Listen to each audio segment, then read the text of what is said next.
Olá, estamos aqui para mais uma edição do Palavra Aberta e hoje vamos conversar sobre a aprovação pelo plenário da Câmara dos Deputados da medida provisória 980 de 2020, que cria o Ministério das Comunicações a partir do desmembramento do Ministério da Ciência, Tecnologia e Comunicações. O novo ministério terá 3 secretarias: Secretaria de Radiodifusão, Secretaria de Telecomunicações e a Secretaria Especial de Comunicação Social, que está subordinada à Presidência da República e ficará subordinada ao novo Ministério das Comunicações.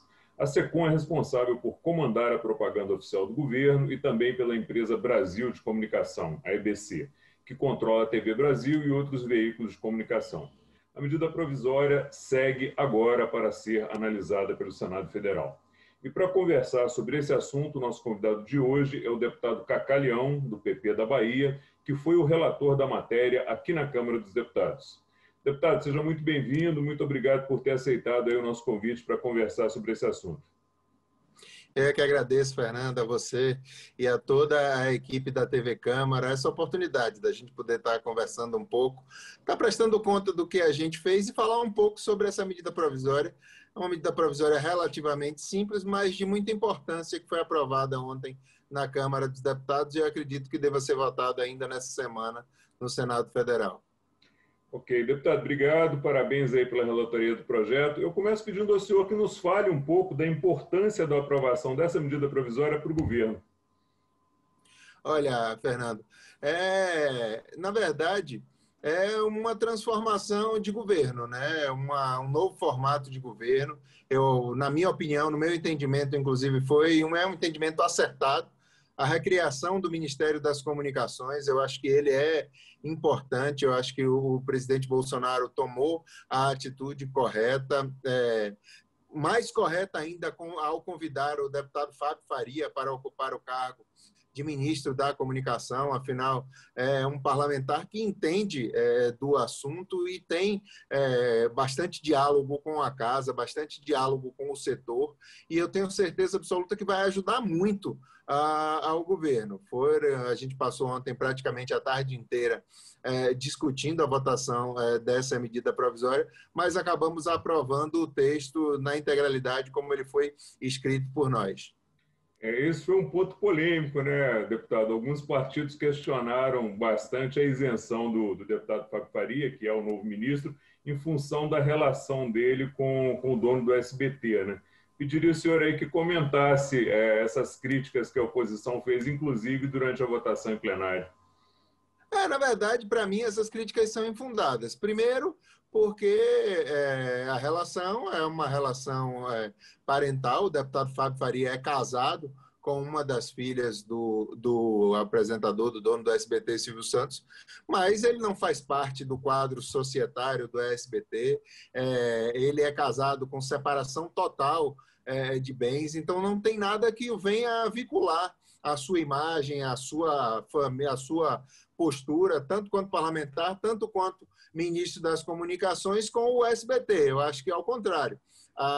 O traquejo que o deputado Fábio Faria, que o ministro Fábio Faria tem, vem para facilitar muito o diálogo. Não só, aí falo de SBT e com as outras emissoras, com os outros setores também. Vejo que o deputado está empenhado aí e ajudou bastante para resolver esse problema dos Correios, que é um outro braço do Ministério das Comunicações, que graças a Deus a greve foi encerrada no dia de hoje. Então, eu acho que a chegada do Ministério das Comunicações, ele chega para dar um impulso no governo e para realmente ajudar a resolver um problema que tinha ficado um pouco travado, porque por mais boa vontade que o ministro Marcos Pontes, que é o ministro da Ciência e Tecnologia, não estava dando conta para tomar conta de tudo, para cuidar da ciência e tecnologia, que toma bastante tempo, que é uma coisa que é muito importante, principalmente nessa época de pandemia, onde a gente está vendo aí a nossa ciência tão discutida e tão em alta, e também das comunicações. Então, eu acho que esse desmembramento chegou para somar, e até por isso que eu vi que a matéria foi aprovada ontem, o nosso texto foi aprovado ontem. Muitos discutiam a questão da presença da Secretaria de Comunicação, dessa vinda da SECOM para o Ministério das Comunicações, mas eu particularmente não vejo nada demais e acho que é um direito do governo, é um direito do presidente da República montar o seu governo da forma como ele deseja e entende. Foi assim que ele mandou a medida provisória para o parlamento, foi assim que eu recebi e foi assim que eu decidi manter no texto, por entender que essa é uma prerrogativa do presidente da República, e foi isso que a maioria dos parlamentares entenderam com a aprovação do texto do texto do PLV que a gente apresentou ontem em substituição à medida provisória. Deputado, quais vão ser aí as principais competências do novo ministério? O que muda, o que agrega em relação às competências que estavam na pasta anterior? Olha, primeiro, o Ministério das Comunicações mantém a sua função de fazer as discussões com as rádios comunitárias no interior, a radiodifusão, o aumento dessa distribuição dos outros processos, e engloba também, que aí foi esse ponto que foi a discussão, a verba de publicidade do governo que vem dentro da SECOM, com a incorporação da SECOM dentro do Ministério das Comunicações. Então, é um ministério que ficou bastante amplo, mas eu acredito bastante na competência do ministro Fábio e tenho certeza absoluta que o resultado para o Brasil será bastante positivo. A SECOM, deputado, ela vai vir com as competências que ela já tinha na presidência da República e vai trazer também todo o corpo funcional que estava atuando lá. Isso. Todo o quadro que era ligado à SECOM foi repassado, via a presidência da República, foi repassado dentro do texto da medida provisória para o Ministério das Comunicações, como também todo o corpo técnico que fazia parte do Ministério da Ciência, Tecnologia e Comunicações, que faziam parte das outras duas secretarias que pertenciam à Secretaria a secretaria que hoje acabou virando o Ministério das Comunicações, passaram também. A gente não criou nenhum cargo novo, a gente apenas transformou os cargos que já existiam em outros cargos para acomodar o cargo do novo ministro, o cargo do secretário executivo do Ministério e os outros cargos. Então, a gente fez, dentro do corpo da medida provisória, uma readequação nesse organograma, mas sem gerar nenhuma despesa para a União. Ok. Deputado, a gente já falou rapidamente inicialmente, mas eu vou reforçar a pergunta. Qual a sua expectativa de votação no Senado? O senhor acha que até semana que vem, 15 dias, essa matéria também já vai ser aprovada no Senado e vai ser mais tranquilo do que na Câmara? Olha, ela tem até o dia 7 de outubro para ser votada no Senado Federal. Então, é um tempo relativamente até tranquila.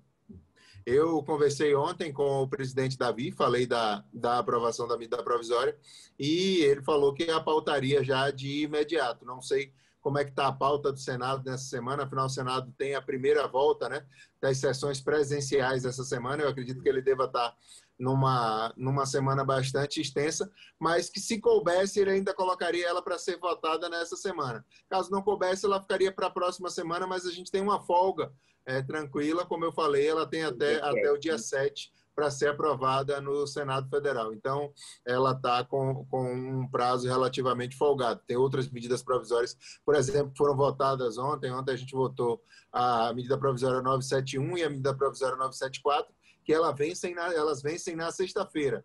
Então, essas duas MPs, obrigatoriamente, elas precisam ser votadas no Senado até a sexta-feira, senão elas perdem a validade. Mas a 980 não. A 980 ela tem até o dia 7 de outubro, então está relativamente tranquila, mas eu não acredito que tenha nenhuma dificuldade de aprovação da MP no Senado Federal também não. Eu acredito que o entendimento do Senado seja igual à maioria do entendimento da Câmara, né?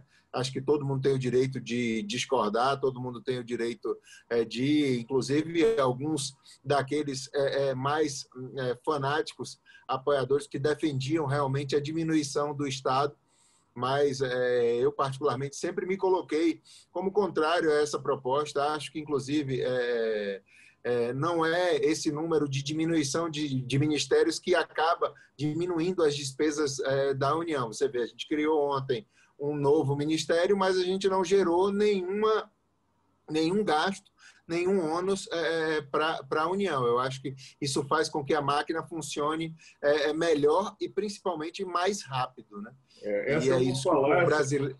Essa é uma falácia, né, deputado? Porque você tem as estruturas já montadas. Às vezes você cria um novo ministério, mas você mantém exatamente o mesmo número de servidores e a estrutura de cargos. Então, o aumento de custo, na verdade, é zero, né? É zero, exatamente. É o que aconteceu ontem no Ministério das Comunicações, né? Foi o que acabou acontecendo. Essa diminuição, Fernando, acaba ficando muito no discurso, né? Diminuir de 29 para 19 ministérios.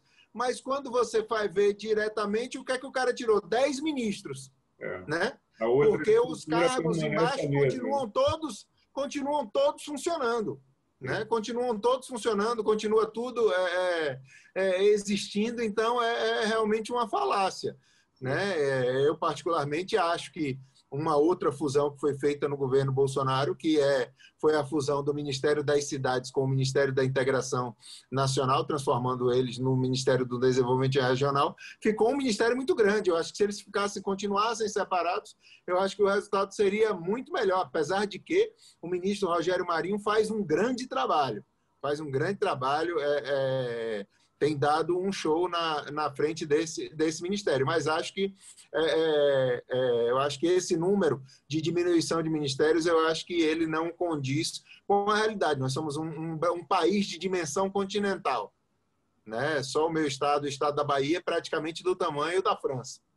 Então, a gente precisa ter os ganchos que cheguem diretamente nos estados e nos municípios brasileiros, principalmente nos maiores grotões de pobreza. Então, eu acredito na aprovação dessa matéria no Senado Federal. Eu acho que vai haver discussões que são naturais, mas acredito sim, como foi aprovado ontem na Câmara com uma ampla maioria de votos, que isso aconteça também no plenário do Senado Federal, que essa medida provisória seja aprovada com uma ampla maioria de votos. Ok, deputado, muito obrigado pelos seus esclarecimentos prestados aqui no Palavra Aberta. Seja sempre muito bem-vindo. Eu que agradeço a vocês a oportunidade e estou sempre à disposição. Obrigado, deputado. Eu conversei com o deputado Cacá Leão, do PP da Bahia, sobre a aprovação pelo plenário da Câmara dos Deputados da medida provisória 980 de 2020, que cria o novo Ministério das Comunicações. A você que nos acompanha, muito obrigado pela audiência, muita saúde e um forte abraço.